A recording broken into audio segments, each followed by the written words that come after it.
I'm Shiting. Welcome back to Point Blank. And so we have heard from local band Plain Sunset and local musician Kevin Matthews about whether it's possible to make money from the music industry here.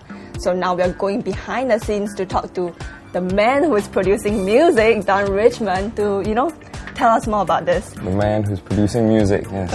Okay, first of all, we got to start with a fist pump, all right? Of course. All right, Shiting. So, ask away. Okay, why go into producing music? I think I started producing out of necessity because I was writing my own songs and going from studio to studio. A lot of them were way too expensive for me, and a lot of them I found were just, I think we live in an industry where there's not really a lot of music being produced. So because of that, I think the standard really isn't up to international type of standard. So in the end, I decided I had to do things for myself, So I went into the studio and I did a lot of mistakes, taught myself a lot of things, went under the tutelage of like a couple of really, really good guys and, decided that I could go at it myself. I could write my own music and produce my own music at the same time. So it was really out of necessity as opposed to anything else. There is money in other aspects of the music business as well. So, I try to take on a few different caps so that, I can try to earn as much while doing what I love. Okay. Tell us about it. What kind of different avenues have you worked on? There is the writing aspect of it. When you compose a song, you get money for it. When you write lyrics, you get money for it. When you perform, obviously, bands and even solo artists, they get money from performing. And the same thing when you're producing. Let's not beat around the bush. Okay. I think everybody wants to know, how much can a musician like you, a producer like you, earn in a month? Oh dear, in a month. You're putting me on a hot seat here. Nice. $1 million question. Yes. I've always worked on a very freelance basis. So, and you know how as freelancers go. Some months a little drier than some, on a good month, I can safely say on a good month about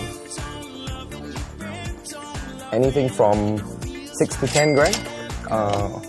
In a good month. This is not America. In America, if you produce a track, you get a few $100 grand for it. For here, I think budgets, studios are really not funding musicians anymore. So musicians are funding their own projects. So with that, also you have to kind of come down a little bit on your fees just to kind of match up with whatever the industry standard is. Right. But it should be around there. Okay. I'm sure you have bad months. Oh yes, some bad months, you barely earn enough just to cover your bills and stuff. I mean, but a pretty standard one for me would be, just basically like a standard salary for most people, which is, anything from between 3 to 4. Okay. Reasonable. I'm sure you can still get your meals and your... Well, if you can pan out the camera and look at me, you can tell that I eat a lot. So, as to whether or not you think that's reasonable, okay, if you can look at Shooting here, okay? I obviously don't earn enough, yeah, right? and then you pan the camera back to me, and then you can see the difference in sizes, and you'll know that, whatever it is, it could be genetics, but whatever it is, you know that Shooting eats a lot less than me. And the moral of the story is, go into the music industry, drop journalism, man. Honestly. Oh, okay. I don't know. You're bitching about your job, and this is going to go on TV, and your bosses are going to watch the footage. I'm my own editor. Oh, really? I always remove that. Okay. More popular bands like, Electrical, they do have like a media person, somebody who manages them, Yes. and that's why they are so much more popular. Yes. Do you think this, aspect is very important? Well, I don't think having a manager would instantaneously make you more popular. I think it gives you a degree of separation from being creative and also being business-like at the same time. It's very hard to mix business with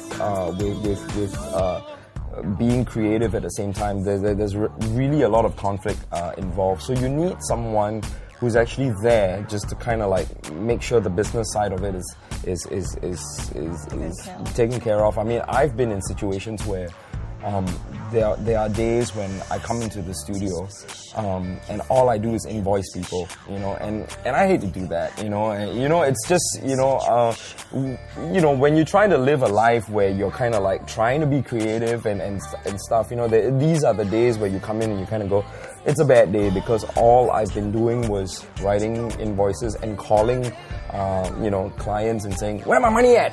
Please give me my money, and it's just hard to kind of like want to be creative and be along at the same time. People kind of say, I really don't like your music.